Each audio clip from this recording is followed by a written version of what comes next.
Somo la Injili takatifu iliyoandikwa na Mathayo.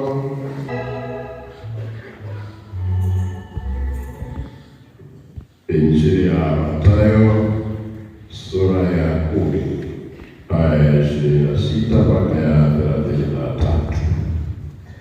33. Yesu aliwaambia mitume wake, usiwaogope, kwa maana hakuna neno lililosikika ambalo halitafunuliwa, wala lililofichwa ambalo halitajulikana. Liwaambialo ninyi katika giza, lisemeni katika nuru, na msikialo kwa siri, lihubirini juu ya nyumba. Msiwaogope wauao mwili, wasiweze kuiua na roho. Afadhali mwogopeni yule awezaye kuangamiza mwili na roho pia katika jehanamu. Je, mashomoro wawili hawauzwi kwa senti moja? Wala hata mmoja haanguki chini asipojua Baba yenu. Lakini ninyi hata nywele za vichwa vyenu zimehesabiwa zote. Msiwaogope basi, bora ninyi kuliko mashomoro wengi. Basi kila mtu atakayenikiri mbele ya watu, nami nitamkiri mbele za Baba yangu aliye mbinguni. Bali mtu yeyote atakayenikana mbele ya watu, nami nitamkana mbele za Baba yangu aliye mbinguni. Neno la Bwana.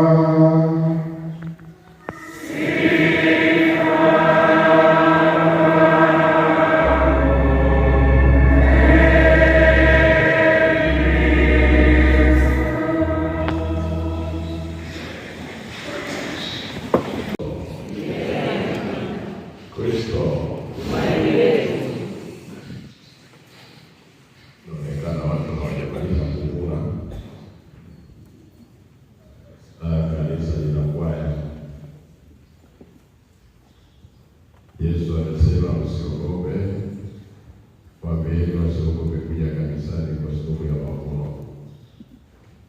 Hakuna atakayeiba kwa jina la Yesu. Ndugu zangu Kristo, somo la kwanza. Bila shaka kati yetu au karibu kila mmoja wetu kuna mahali ameshawahi kubanwa, akaona hatomokia. Yaani kila pande umezungukwa, haujui unatokaje. Wale ambao huwa tunajikuta katika mazingira ambayo tunaona hayawezekani, ni vizuri kuungana na nabii Yeremia. Yeye alibanwa na wale waliokuwa wa karibu yake, wakiwapelekea unabii. Aliona haiwezekani. Mashutumu yalikuwa ni mengi, akamkabidhi yote Mwenyezi Mungu. Anasema, nimesikia mashutumu ya watu wengi, hofu ziko pande zote. Rafiki zangu wote wanaonivizia nisite kusema kushtaki na tutamshtaki. Huenda akahangaika, nasi tutamshinda. Kwa hiyo tunachosema, kwa katika mazingira ambayo hayawezekani unavyoona, yaani hata kutoka ndani huwezi kukana na nabii Yeremia, au unachukua Biblia yako unatafuta faraja na msaada wa Mwenyezi Mungu.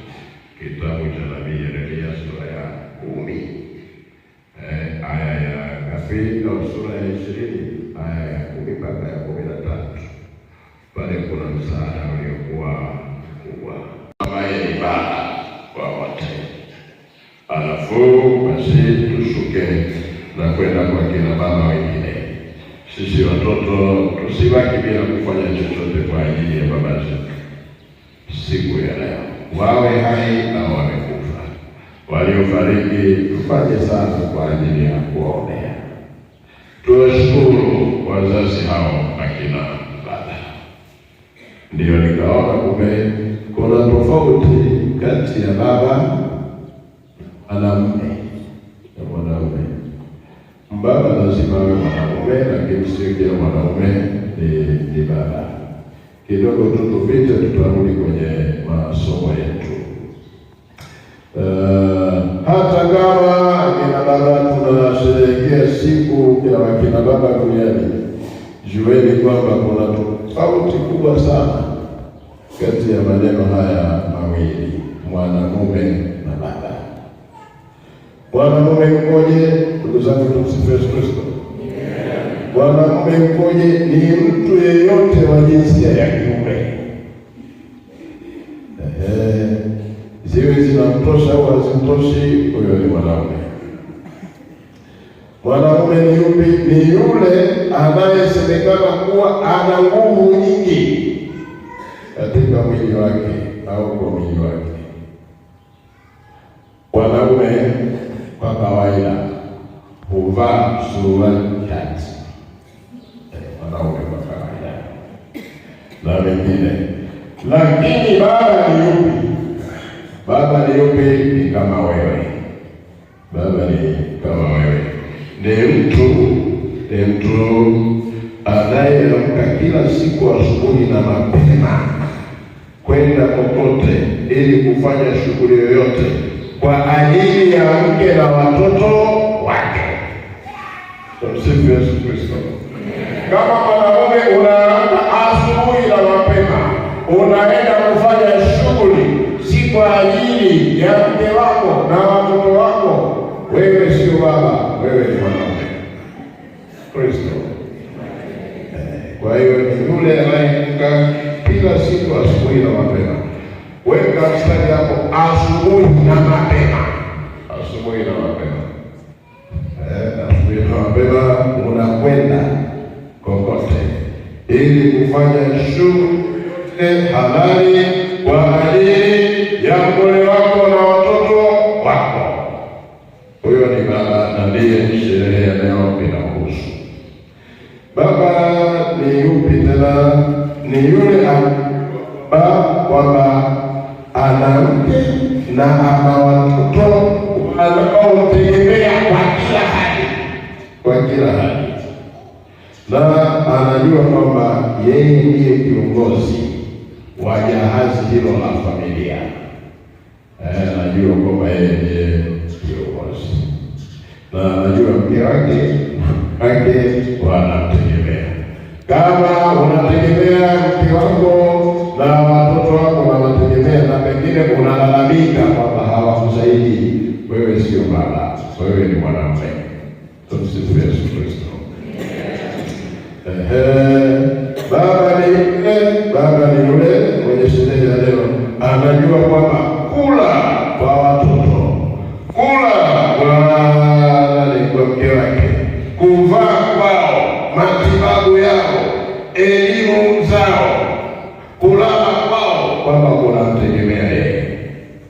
Huyo ndiye nani? Ndiye baba.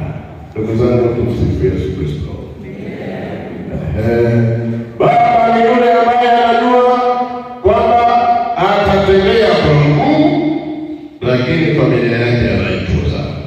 Anajua kwamba atalala njaa, lakini familia yake bado ni wajibu wake. Anajua kwamba atavaa nguo hata kama ni chakavu, hata kukosa viatu vizuri, lakini atafanya lolote kwa ajili ya familia yake. Kristo. Baba ni yule anayeleta amani na heshima kwenye familia, na sio tofauti. Baba ni yule ambaye anahakikisha kwa vyovyote vile iwavyo familia yake iwe salama. Anahakikisha iko waumini. Tumsifu Yesu Kristo. Baba ni yule ambaye nyumbani anasinzia wa mwisho, asinzie na kuacha watoto na mke wazalima. Lakini mama, tumsifu Yesu Kristo. Lakini mama kufanya kabua unaenda kulala. Haya mambo ya kuzuga, mnaoshaosha vyombo, mkute baba kasinzia, laleni kwanza hivi alafu fanye. Kristo. Alafu baba ni yule ambaye akikutwa na jambo gumu hang'ang'anii, bali analia, anatoa machozi. Kuna maelezo hapo. Tumsifu Yesu Kristo. Watu wa mambo ya mwili na akili bila kujua wanatuambia kwamba au wanatoa swali, kwa nini akina baba wanakufa mapema kuliko akina mama? Dawa ni ndogo tu, ni machozi. Akina baba ni usilie wasiwasi, nenda nyumbani, piga zako kwa machozi, alafu natoka hiyo na wanangu wa jambo. Dawa ni ndogo, ni machozi, kwa sababu tunang'ang'ania, tunakuwa kama jiwe, sio? Kifo ni haraka. Akina baba hawafi haraka wanavyosema,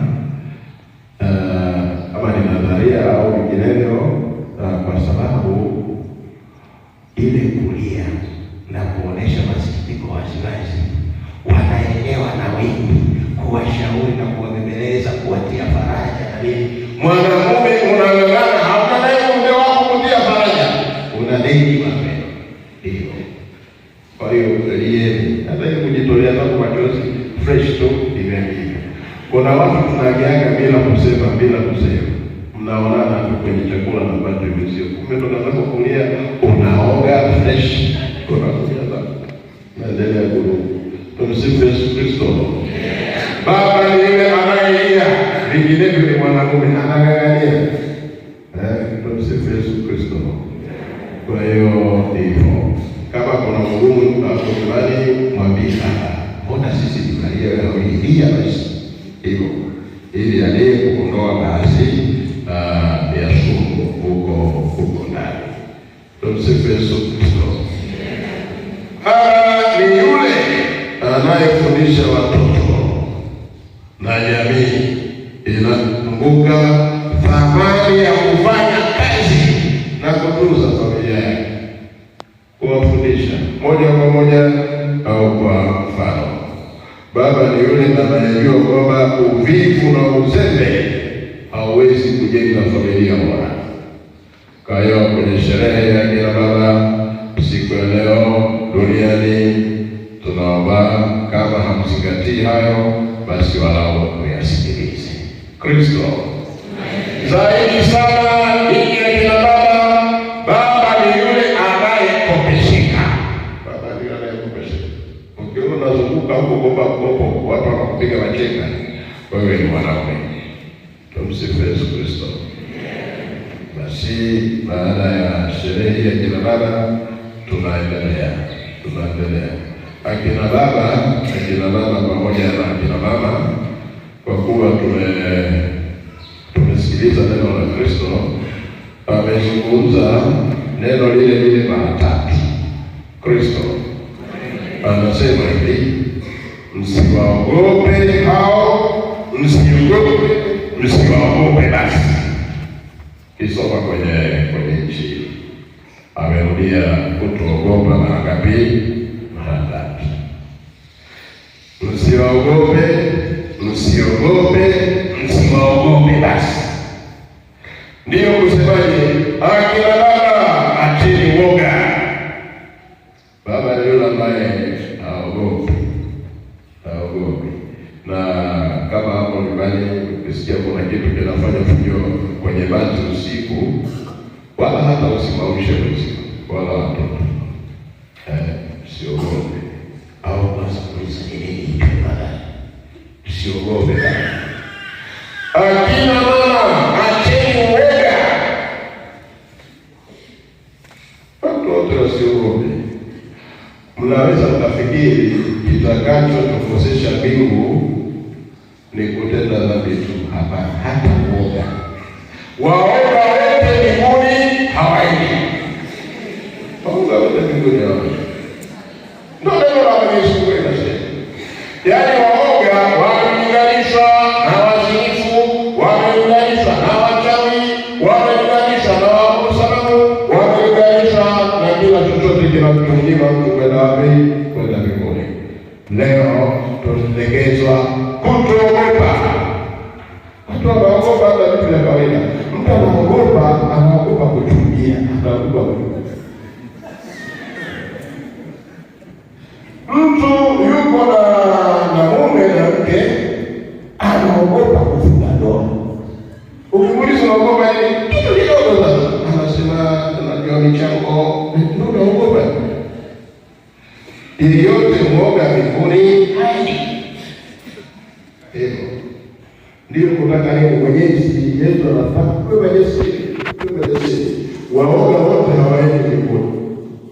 Ndio wapi na waoga wote na watu wengi ufalme wa Mungu. Kitabu cha Ufunuo sura ya 21 aya ya 8 inasema lakini waoga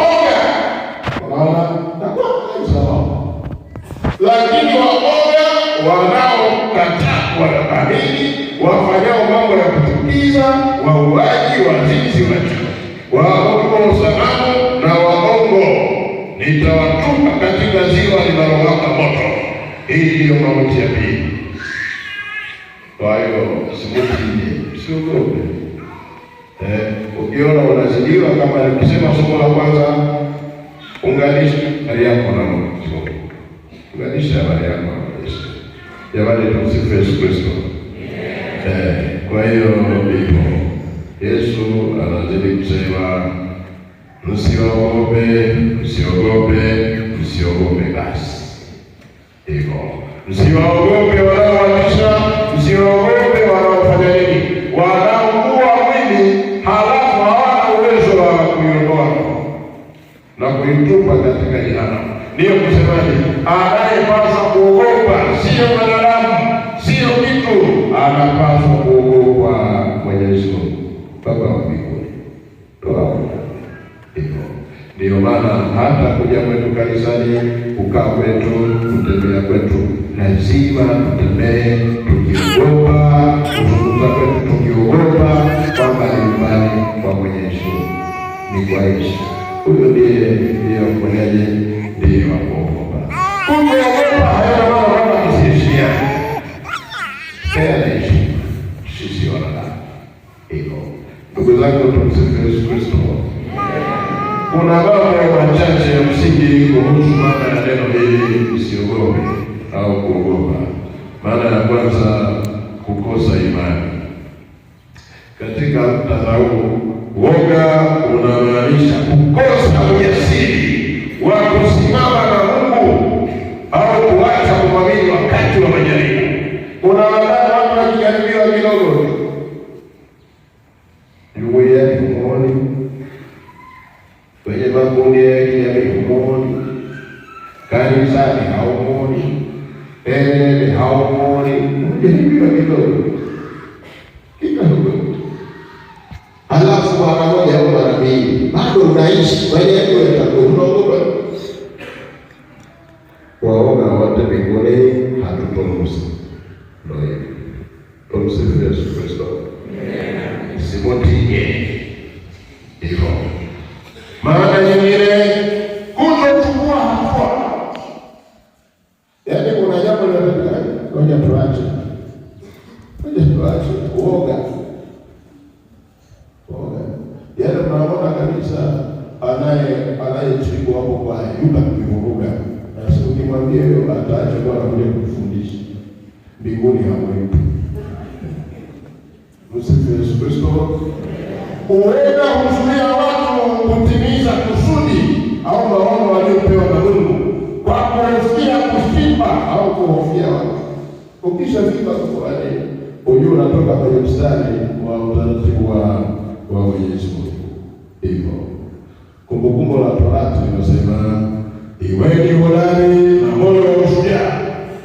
Iweni hodari na moyo wa ushujaa. Msiogope wala msihofie mtu yeyote. Kumbukumbu la Torati sura ya 31 aya 6. Tuwe wajasiri. Na ni sherehe ya kina baba ambao tunaamini ni wajasiri, hawaogopi, na iwe hivyo basi. Kristo. Una lingine sasa la mwisho kwenye Injili hapa mwanzoni kabisa. Aliwaambia mitume wake usiogope, kwa sababu hakuna neno lililosikika ambalo halitafunuliwa wala lililofichwa ambalo halitajulikana. Ndugu zangu, tumsifu Yesu Kristo. Tunasema kwamba tunashukuru Yesu ametuambia tusiogope. Lakini hapa kila mtu kuna kitu anaogopa. Yaani anayeongea hata ninyi mtu kuna kitu anaogopa. Wengine ni kawaida wanaogopa. Akiona mjuzi, akiona watu wengi, akisikia kuna bahasha ya maendeleo ya jimbo leo, anaogopa. Hata wakati wa kulimizia maji anayakwepa. Hata wanaogopa. Lakini anasema kuna vitu ambavyo kila mtu anaogopa. Kwa mfano, ili waambie wewe kuogopa hata kama ni siri yako. Ndugu zangu, tumsifu Yesu. Na yawezekana wengi kama mimi. Mimi kwa kweli naogopa watu wasijue mambo yangu ya siri. Naogopa. Kristo. Unajua karibia kila mtu anakasirika. Hata jitahidi kuzungumza jamani za leo. Mambo na nini? Kumbe kuna kitu anaficha ili mambo yaishe. Mmoja kitaka kugusia unajua ni unaona video ya namna hii. Unakuwa na kajabu kako utakipajua. Na Waingereza wanasema people are more of what they hide than what they show. Ukweli katika mtu ni kidogo sana kile anachokionyesha. Tunaishana, si baada ya maisha. Nendeni hapa tuchukue. Kila mtu ana kitu chake. Sasa hapo ambapo ni kwako, utaki watu wanajue. Hapo ndipo kuna hatari yako. Hapo ndipo kuna balaa. Msiwaogope hao, msiogope sasa. Ogopa hilo lilonalo ambalo hautaki watu wajue umeficha. Na Yesu akasema hakuna jambo ambalo limeficha waliloleta wazi. Siku moja anasema tulisema kutakuwa na TV hapo tena mpaka vita. Inabidi tu inani kujificha. Kwa hiyo pamoeni tuondoe picha ambacho tunajificha. Huo ni hapo ndipo kuna woga wetu.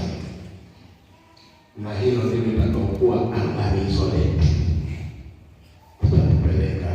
Litatupeleka hapo. People are more of what they hide than what they show.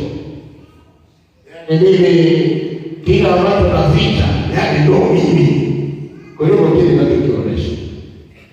Na wengi tuko namna hiyo.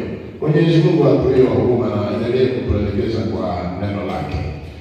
Tuwe wa kweli na tunakosa uhuru kwa sababu ya uongo ambao tunaoficha ndani yetu. Tusiogope watu, lakini hakuna kitu kutoka kuogopa. Unajua tunaweza tukawaficha watu njia zetu, lakini hatuwezi kuficha Mwenyezi Mungu. Basi kila mmoja ataendelea na fikra. Tutaendelea na fikra ili hapo alikuwa nako atoke. Hasa hilo la kwako peke yako.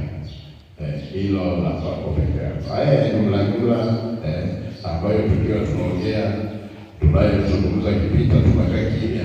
Hayo kawaida. Kwa sababu sio siri kwa unaongea na watu. Inakuwa inajulikana. Ukimwona fulani unaogopa, hiyo ni ndogo sana ya kwako. Ilikuwepo nayo katika moyo wako siri. Bwana unaye sirini ukifanya sawa atakujaza. Hicho tunachoelezwa. Mungu wetu, tunaomba utuondolee hayo ni sababu ya woga wetu, sababu ya woga wetu, ili tuwe wa kweli katika Ukristo wetu. Tunatuita kwa watakatifu. Moja ya sifa za watakatifu ni ukweli, ni ukweli. Tujalie ujasiri wa kuondoa hayo tulionayo kwa ujasiri, ambayo kwa kweli tunapaswa kuyaogopa, maana yatatuangamiza katika hiyo mauti ambayo imesimamia pili. Mungu abariki siku ya leo, abariki akina baba wote, abariki kila Mungu wetu. Tumsifu Yesu Kristo. Tusimame tukiri imani.